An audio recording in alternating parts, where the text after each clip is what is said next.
Oi, tegelikult ma tahtsin näidata seeriat, võimlemisseeriat number 2.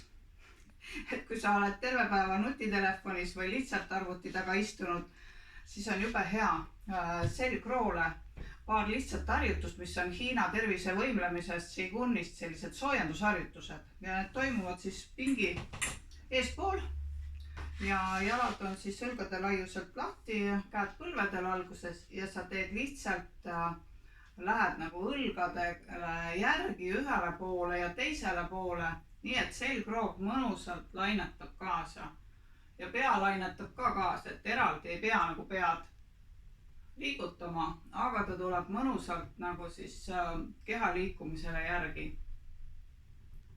Ja seda harjutust saab teha hommikul kohe voodi ääres tegelikult täitsa tõusmata või siis kuskil lõunal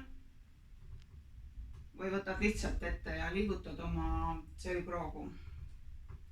Ja et harjutus oleks tõhusam, siis viid käed ülesse ja teed seda sama harjutust. Täpselt sama liikumist, aga niimoodi on hoopis teised lihased ja hoopis raskem teha. Et tundub nagu on kerge, aga tegelikult on nad väga tõhusad harjutused. Ja võid teha minuti või 5, vaata ise, kuidas sulle sobib. Ja järgmine harjutus on selline, hiinlased nimetavad seda kilpkonna harjutuseks, kus kilpkonn pistab pea kilbi alt välja. Aga sina mõtle nagu, et sa teed oma lõuaga sellised suured ellipsid enda ette. Ehk siis selgroog lainetab jälle teistpidi. Ja kui sa oled siis mõnusalt seda teinud, siis on teistpidi ka, tagasi ka.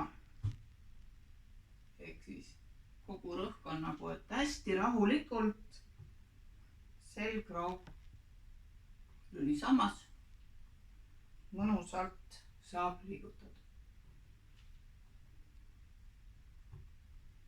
Et need on jah, Hiina tervisevõimlemises sellised tavapärased soojendusharjutused, aga sina proovi teha seda siis alguses ja jätkuvad tulevad siis päris tervisevõimlemise tsükkel, mis on selline pikem harjutuste tsükkel.